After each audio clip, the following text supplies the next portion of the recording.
ഇന്ന് അർജുൻ അപ്പൊ അപ്സരയോട് പറയാണ്, നമ്മൾ വിചാരിക്കുന്ന പോലെ ഒന്നും അല്ല പുറത്തുനിന്ന് എനിക്ക് ശരിക്കും പറഞ്ഞാൽ മനസ്സിലായി. നന്ദനയുടെ ഒരു ഡയലോഗിൽ നിന്നാണ് എനിക്ക് മനസ്സിലായത്. അപ്പൊ എന്താണെന്ന് ഇപ്പൊ അപ്സര ചോദിക്കും. അല്ല, നന്ദന പറഞ്ഞു ഞാനിങ്ങനെ ഒരാളുടെ പുറകെ നടക്കുന്ന ഒരാളാണെന്നൊക്കെ ഉള്ള രീതിയിൽ. അപ്പൊ അതെനിക്ക് ഇഷ്ടപ്പെട്ടില്ല എന്നൊക്കെ അർജുൻ പറയുന്നുണ്ട്. അത് കഴിഞ്ഞിട്ട് അർജുൻ പറയുന്നുണ്ട് അപ്സരയോട്, ഞാൻ അങ്ങനെ പുറകെ നടക്കുന്ന ഒരാളൊന്നും അല്ല, എനിക്കൊരു പെണ്ണിനോട് ഇഷ്ടമാണെന്ന് പറയാൻ തന്നെ അങ്ങനെ അറിയില്ല എന്നൊക്കെ പറയുന്നുണ്ട്. ഞാൻ അങ്ങനെ ആരുടെയും പുറകെ നടക്കാറുമില്ല, സ്കൂളിലും എല്ലാം വെച്ച് പറഞ്ഞിട്ടുണ്ടാവും, അല്ലാണ്ട് ഞാൻ ആരോടും പറഞ്ഞിട്ടൊന്നുമില്ലെന്നായിട്ട് അർജുൻ പറയുന്നുണ്ട്. പിന്നെ അങ്ങനെയൊക്കെ പുറത്തു പോയിരിക്കണേ എന്നുള്ള രീതിയിൽ ഇപ്പൊ അർജുൻ ഒരു ബുദ്ധിമുട്ടുണ്ട്. അതാണ് അർജുൻ അവിടെ പറയുന്നത്. ഇത് വിചാരിക്കണ പോലെ അല്ല എന്ന് പറയാനുള്ള മെയിൻ ആയിട്ട് കാരണം ഇവർ സംസാരിച്ചു വന്നത് ഗബ്രി അൻസിബയുള്ള നോമിനേഷനിൽ. അപ്പൊ ഗബ്രി പുറത്തു പോയ സമയത്ത് അൻസിബ സേവ് ആയല്ലോ. അപ്പൊ അൻസിബ സേവ് ആയി കഴിഞ്ഞതിന് ശേഷമാണ് അൻസിബയ്ക്ക് ഭയങ്കര അഹങ്കാരം എന്നുള്ളതാണ് അപ്സര പറയുന്നത്. അത് കഴിഞ്ഞിട്ട് പവർ റൂമിലേക്ക് വന്നപ്പോൾ വലിയ അധികാരമൊക്കെ കാണിക്കുവാണെന്നാണ് പറഞ്ഞത്.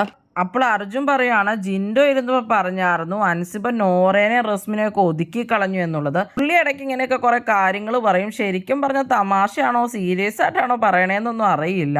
അപ്പൊ പറഞ്ഞത് എന്തായാലും ശരിയാണെന്നുള്ള രീതിയിലാണ് അപ്പൊ അർജുൻ പറയുന്നത്.